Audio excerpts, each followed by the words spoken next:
The moment I turned down the job offer at Mason Technology, I knew my life would change forever. I just didn't realize how much. "You're making the biggest mistake of your life," my father said, his voice tight with anger. We sat in his home office, the same room where he planned his own rise through corporate America. "This job is a golden ticket, Daniel. Vice President of Operations at 26? Do you know how many people would kill for that opportunity?" I looked down at the offer letter on his mahogany desk. The salary was impressive, more money than most people my age could dream of. The benefits were spectacular. The prestige was undeniable, and I wanted none of it. "I can't take it, Dad," I said quietly. "I have my own project, my own ideas." "Ideas?" He laughed, but there was no humor in it. "Your little app startup? That's not a career, Daniel. That's a fantasy." He wasn't entirely wrong. My company, Nova Tech, was still just a concept, an innovative AI-driven personal assistant that could revolutionize how people manage their daily lives. But we had no funding, no office, and no guarantee of success. What we did have was potential, and a team of brilliant developers who believed in the vision enough to work for equity instead of salaries. "Mason Technology is offering you everything," my father continued.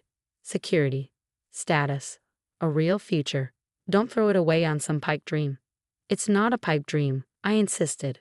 "The technology we're developing could change everything. We just need time to—" Time. My mother's voice cut in from the doorway. She stepped into the office, elegant as always in her designer suit. "Time to waste your life? Time to embarrass this family?" I should have known she'd be listening. In our family, career decisions were never just personal. They were a matter of family reputation. "Mom, please. Try to understand." "No, you understand." She placed her hands on my father's desk, leaning forward. "Your sister took the right path. Look at her now, senior analyst at Goldman Sachs, making partner next year. Your brother runs M&A at JP Morgan. And you want to throw away a VP position to play with computers." I thought of my siblings, both married to their jobs, both living the lives our parents had mapped out for them. Both miserable, though they'd never admit it. "I'm not throwing anything away," I said. "I'm choosing my own path." "Then you can fund it yourself," my father declared. "If you turn down this job, don't expect any support from us. No more trust fund. No more allowance. No more safety net." I'd expected this, but it still felt like a punch to the gut. My trust fund had been my backup plan, the cushion that would let me pursue my dreams without fear of complete failure. "You can't be serious," I said, even though I knew he was. Dead serious. He pulled out a document I recognized, my trust fund agreement. "Your mother and I have already spoken to the lawyers. The terms are clear. If you don't accept a suitable position in your field by the end of this month, the fund reverts to us." $3 million. Gone with a signature. My mother touched my shoulder, her voice softening. "Darling, we're doing this for your own good. Take the job at Mason. Join the real world. In a few years, you'll thank us." I stood up slowly, my decision crystallizing. "No," I said. "I won't." "Then get out." My father's voice was ice. "Don't come back until you've grown up and learned how the world really works." I walked out of that house with nothing but my laptop, my savings account, and an idea that I believed could change the world. Behind me, I heard my mother crying, my father's heavy sigh of disappointment. They thought they were teaching me a lesson about reality. Instead, they were giving me the push I needed to create my own. The next few months were brutal. I moved out of my luxury apartment into a tiny studio in a questionable neighborhood. I sold my BMW and bought a used Honda. I learned to live on ramen and coffee, pouring every spare dollar into Nova Tech. My team worked out of my apartment, crowded around a folding table I'd bought at Target. We coded for 18 hours a day, subsisting on energy drinks and determination. My family made sure everyone in our social circle knew about my breakdown. My sister Caroline called once, not to offer support, but to remind me that Mason Technology's offer was still open. "Just apologize to Dad," she said. "Admit you were wrong. It's not too late to fix this." But I wasn't wrong. Every line of code we wrote, every problem we solved, every small breakthrough convinced me more that Nova Tech was onto something revolutionary. Our AI wasn't just another digital assistant. It learned, adapted, and anticipated users' needs in ways that existing technology couldn't match. It could manage schedules, handle communications, and make decisions with almost human intuition. 6 months after my family cut me off, we had a working prototype. 8 months in, we had our first interested investor. I'll never forget that meeting. Sarah Chen, a young venture capitalist known for spotting the next big thing, sat in my cramped apartment, watching our demo with increasingly wide eyes. "This is incredible," she said finally. "How are you doing this?" "The learning algorithms, the predictive modeling. It's years ahead of anything else out there." I explained our technology, watching her expression shift from interest to excitement. "We're not just building a better AI," I told her. "We're creating a true digital companion. Something that understands not just what people do, but why they do it." She took out her phone right there and made a call. "Jack, clear my afternoon. I've just found our next unicorn." 2 days later, we had our first round of funding, $5 million from Chen Ventures. Enough to rent real office space, hire more developers, and start turning our prototype into a real product. I wanted to call my parents to show them I hadn't been chasing a fantasy. But pride stopped me. They'd chosen not to believe in me. Now I had to prove them wrong, not just for myself, but for everyone who'd ever been told their dreams were too big. A year passed.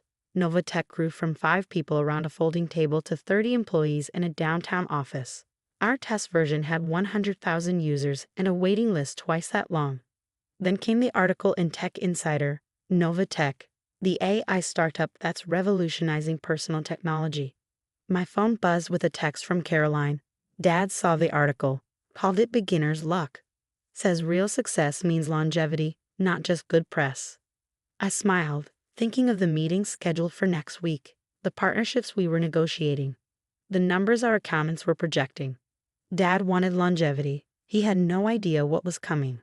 4 years after my family cut me off, I sat in a sleek conference room on the top floor of Novatech's headquarters, watching my team rehearse our IPO presentation one last time. Current user base exceeds 50 million globally, our CFO reported. Revenue growth is 300% year over year. Conservative market valuation puts us at $12 billion. $12 billion. The number still felt surreal. My phone buzzed, another message from Caroline. She'd been texting nonstop since the IPO announcement hit the news.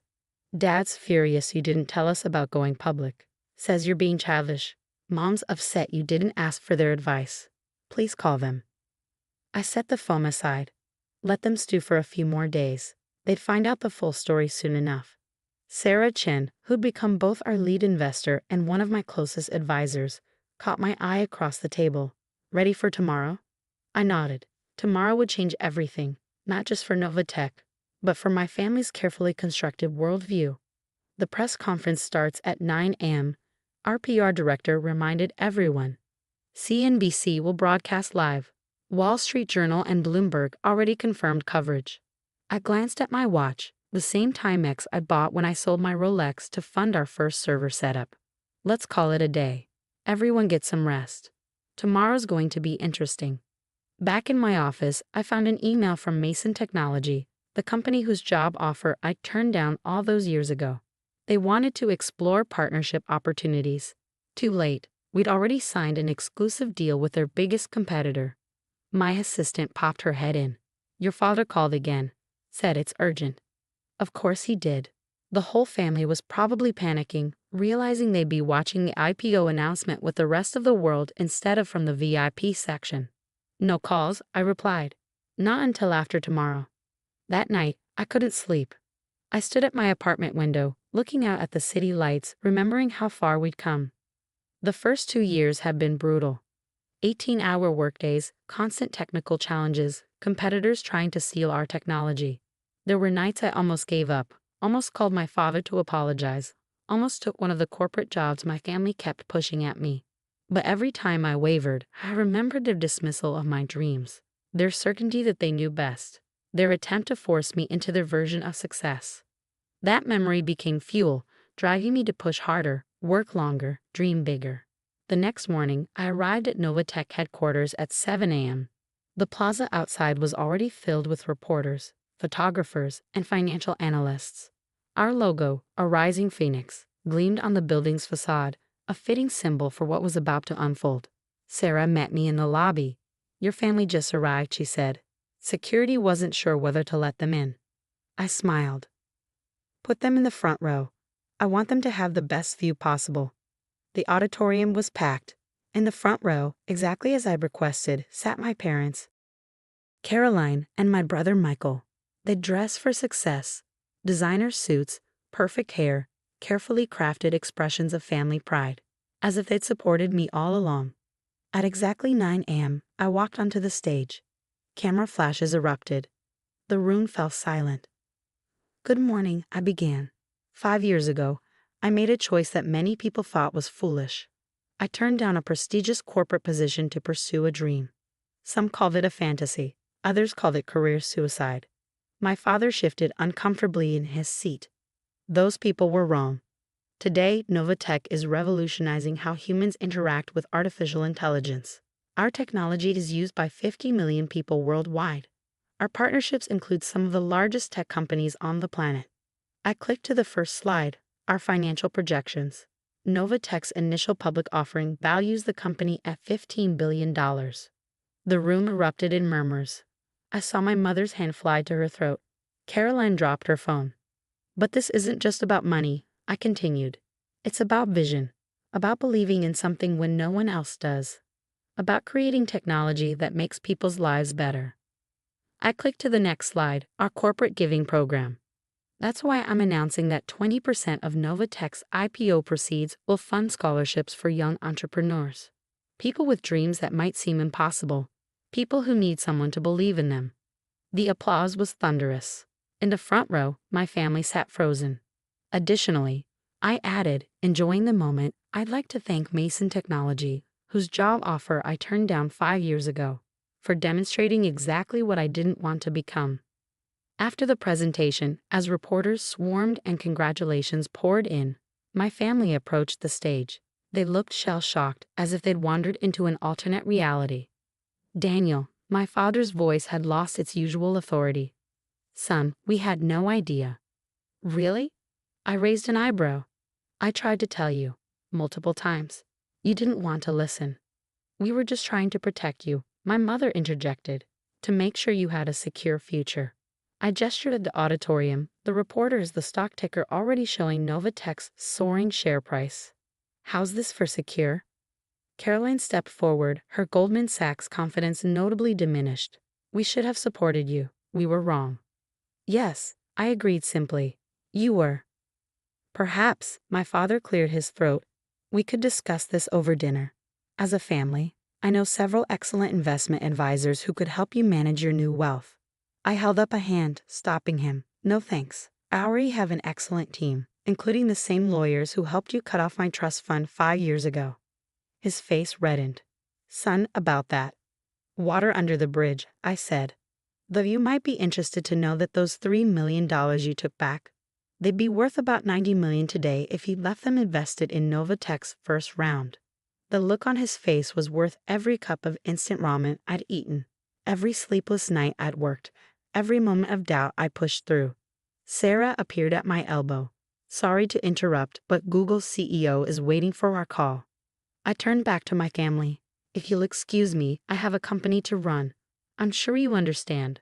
Being successful business people yourselves. As I walked away, I heard my mother's shaky whisper. What have we done? Later that evening, after the stock had closed at twice its opening price and the champagne had been drunk, I sat in my office holding my old trust fund agreement. The paper that had once seemed like a death sentence now felt like a gift. My phone buzzed with a text from my father. We're proud of you, son. Ready to be part of your life again whenever you're ready. I didn't respond. Instead, I signed the final document on my desk, the paperwork establishing the Novatech Innovation Fund, dedicated to supporting entrepreneurs whose families wouldn't. Sometimes the best revenge isn't proving people wrong. It's succeeding so spectacularly that they have to live with the knowledge of what they threw away. My assistant knocked on the door. Tomorrow's schedule is packed. Meetings with Microsoft, Apple, and 3 major investment banks. I nodded, finally ready to toss the trust fund agreement in the shredder. Let's show them what else they missed out on. The next morning's Wall Street Journal headline said it all. Novatech IPO creates new tech billionaire. Family who cut him off missed out on fortune. But I wasn't done yet. This was just the beginning. Because success, real success, isn't about proving your worth to those who doubted you. It's about proving it to yourself.